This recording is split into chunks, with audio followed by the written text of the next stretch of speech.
Dear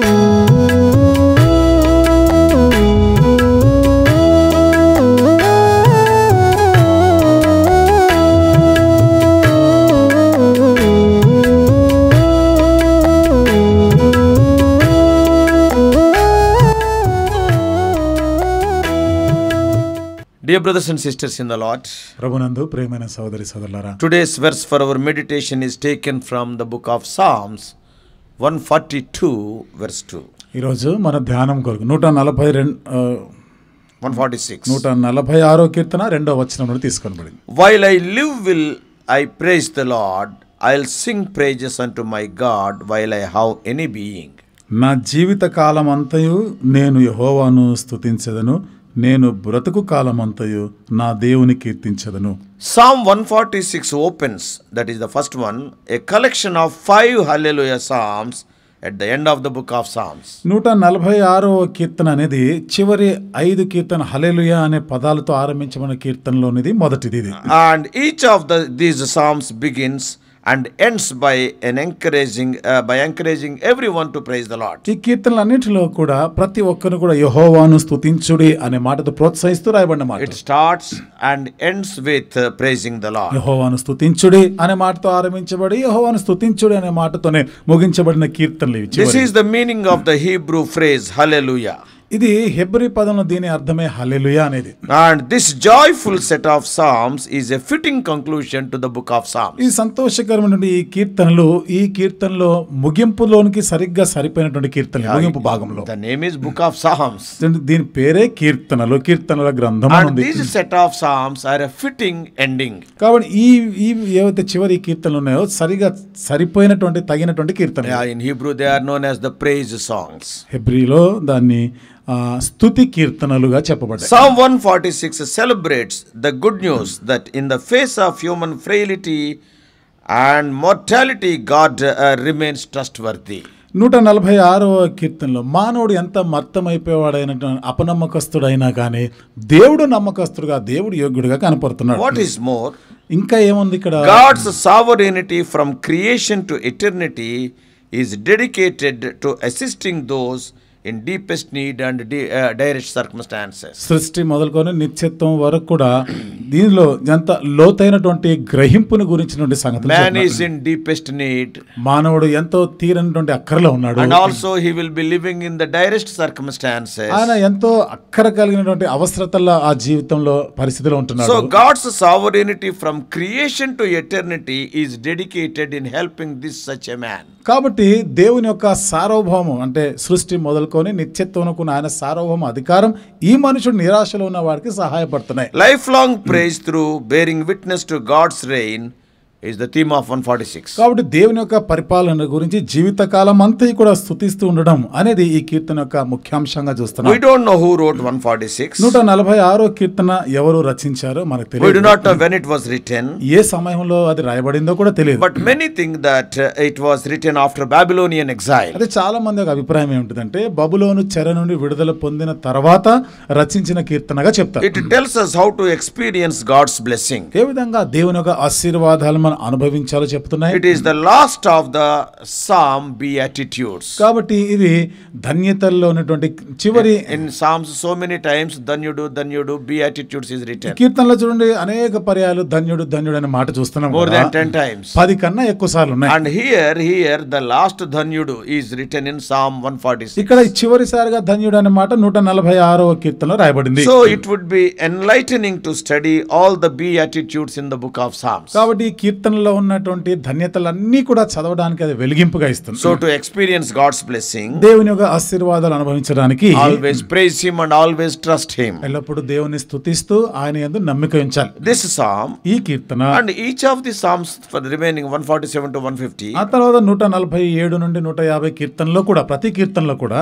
it begins and ends with the exhortation, praise the Lord, hallelujah. యెహోవాను స్తుతించుడి హల్లెలూయా అని మనం చెప్పవలసిందిగా హెచ్చరికతో కూడిన మాటలు. We should not use hallelujahs loosely. కాబట్టి మనం ఏదో ఊరికేనే ఊతపడం లాగా హల్లెలూయా అనే మాట ఉపయోగించొద్దు. If you use loosely, yes, we will be guilty of taking Lord's name in vain.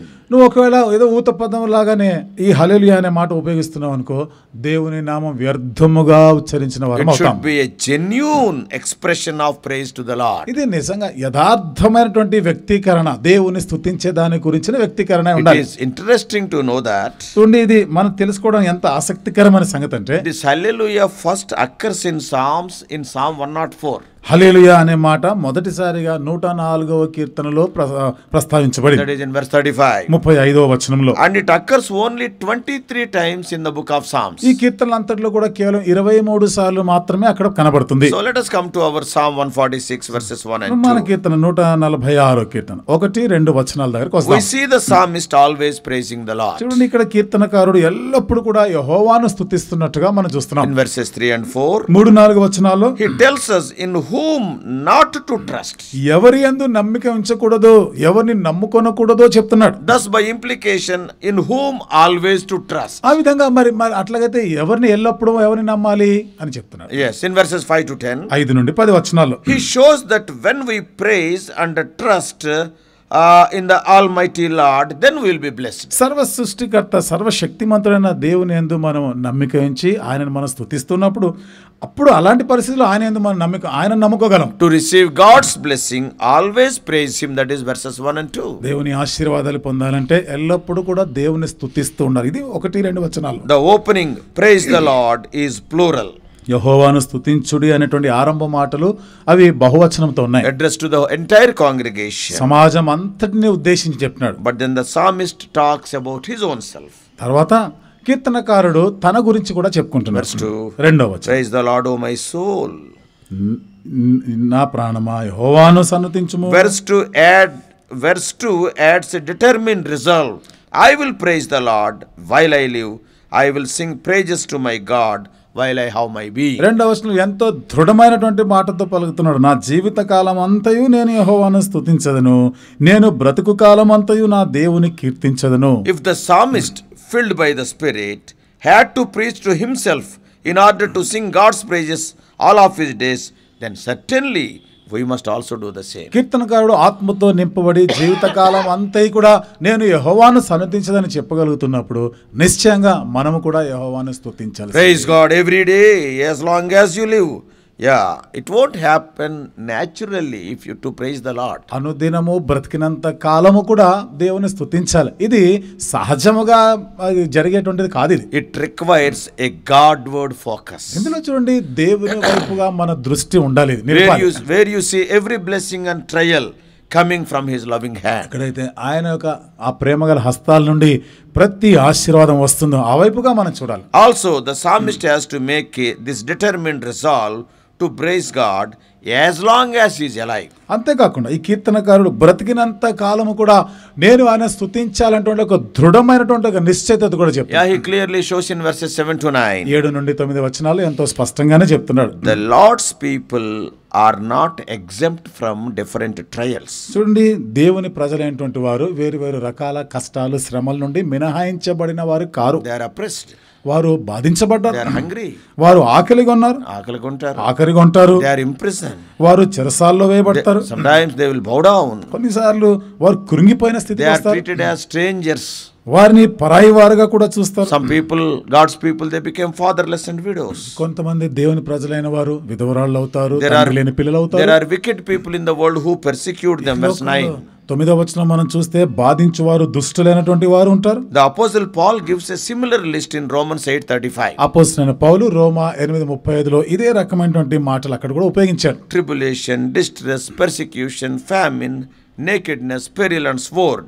శ్రమలు, కష్టాలు, కరువు, ఖడ్గము, తెగుళ్ళు, వీటన్నిటి గురించి ఆయన కూడా మాట్లాడుతున్నాడు. Then he adds in Romans 8:37. తర్వాత రోమా 8:37లో మరొక మాట చెప్తాడు. But in all these things we overwhelmingly conquer through him who loved us. అయితే వీటన్నిటిలో కూడా ఆయనను మనలను ప్రేమించిన వాని ద్వారా మనం వీటన్నిటిలో అత్యధిక విజయం పొందుతాం. So we can't base our praise for the Lord on happy circumstances or on a mood of good moments. కాబట్టి మనం దేవుని స్తుతించడం అనేది మనం ఏదో సంతోషంగా ఉన్న మంచి మనసు కలిగి ఉన్న ఆ సందర్భాల్లో స్తుతించడం అనేది కాదు. Praising the Lord always does not rest upon having an upbeat, happy personality. ఎల్లప్పుడు కూడా దేవుని స్తుతించడం అనేది ఏదో ఎప్పుడో సంతోషంగా ఉన్నప్పుడు స్తుతించడంతో కుదరదు. అది Rather, it must be the determined choice of those who know God's love through Jesus Christ. Whatever may be the situation, I will praise the Lord. ఇంకా చెప్పాలంటే యేసుక్రీస్తు ప్రభువారి యొక్క ప్రేమను బట్టి ఎట్టి పరిస్థితిలోనైనా నేను ఆయనను స్తుతిస్తాను అనేటువంటి ఒక తీర్మానం ఉండాలి. In whatever trials or joys we may find ourselves, మన జీవితంలో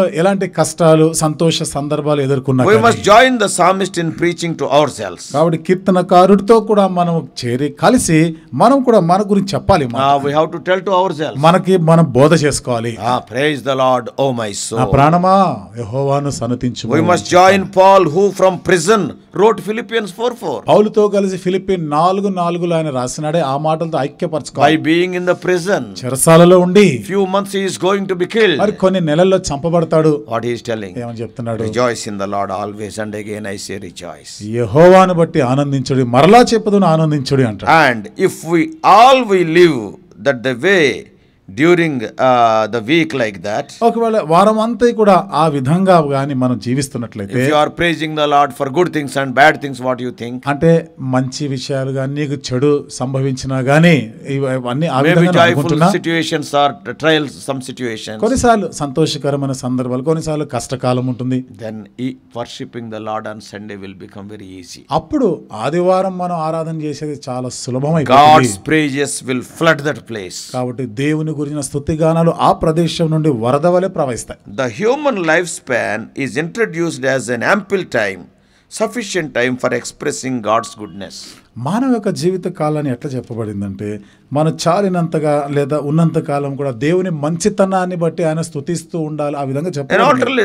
An alternate translation of verse 2 says, రెండో వచనానికి మరొక అనువాదం ఇట్లా చెప్పింది. human life not only as the time frame but also as the means through which to praise God. మానవ జీవితం కాలం అంతా కూడా ఒక కాల పరిమితి మాత్రమే కాకుండా ఆ కాలం అంతా కూడా దేవుని స్తుతించేది అన్నారు.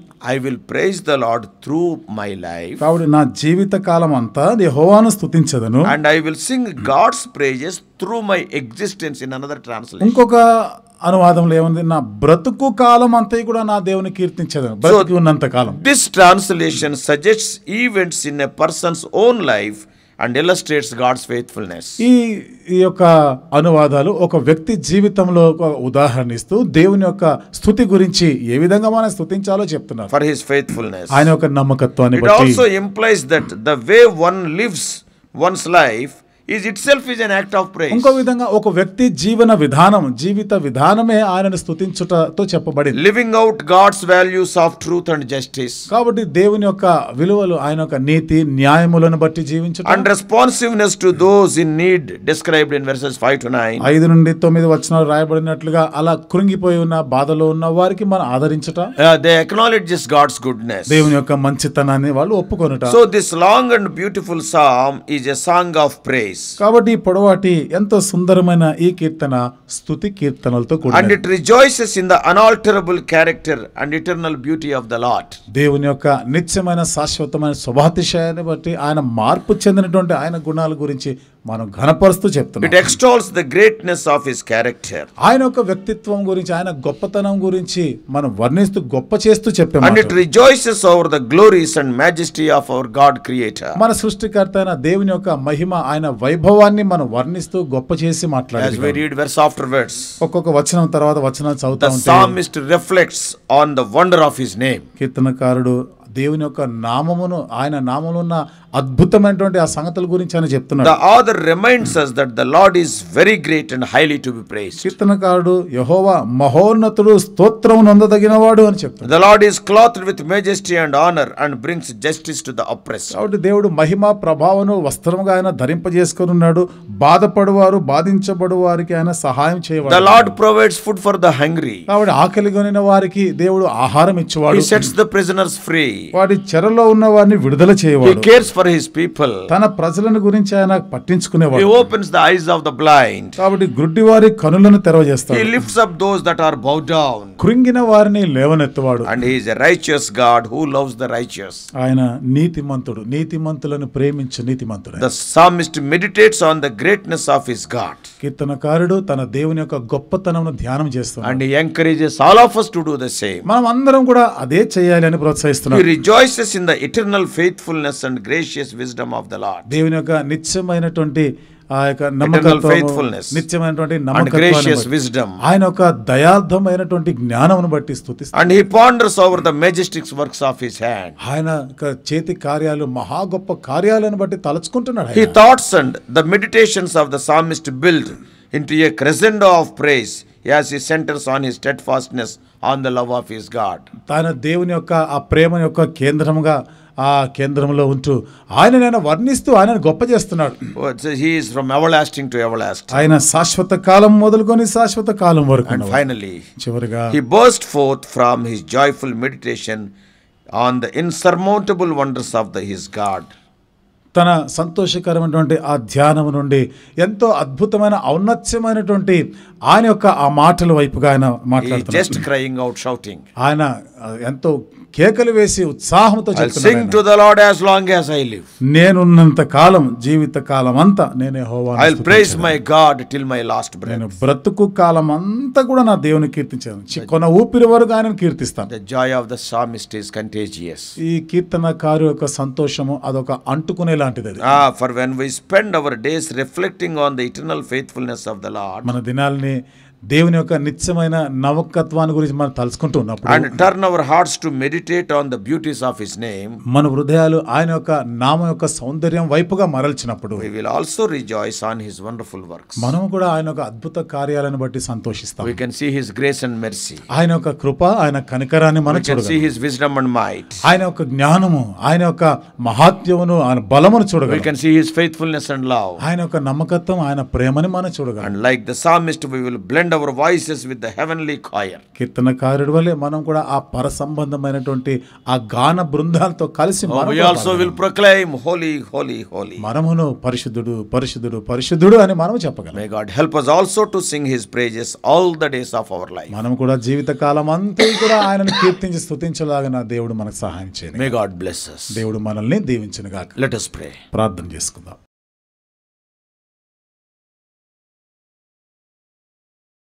Loving Heavenly Father, ప్రేమగల మా పరలోకపు తండ్రి, what an experience of the psalmist we read in this psalm. ఈ కీర్తనలో మేము చదువుతున్న ఈ కీర్తనకారుడి యొక్క ఎంతటి అనుభవము. Lord, when we see Psalm 146, 146వ Keerthana what చూసిన a resolve, O Lord, ఓ దేవా ఎంతటి తీర్మానాలు చేసుకుంటున్నాడు. as long as I live. నేనున్నంత column What does it mean? అంటే అర్థం ఏమిటి? Lord, till my last breath, though I worship the Lord, though I praise the Lord, the lifetime is not sufficient. నా కొన ఊపిరి వరకు దేవుని స్తుతించిన, ఆరాధించిన నా జీవిత కాలము కూడా సరిపోదు అంటున్నాడు. O Lord, even in our joyful situations we may worship you. దేవా మేము మా సంతోషంగా ఉన్న సందర్భాల్లో బహుశా ఆరాధన చేస్తాం. Even when we are going through trials also we may worship మరి you. కష్టాలలో గుండా, కష్ట పరిస్థితులు గుండా వెళ్తున్నప్పుడు కూడా మేము మిమ్మల్ని ఆరాధించదము గాక.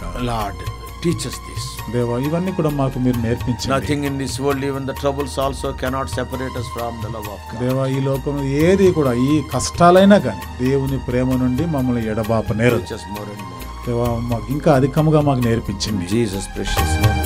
యేసు ప్రభువారి అమూల్యమైన నామంలో ప్రార్థించి వేడుకుంటున్నాము తండ్రి.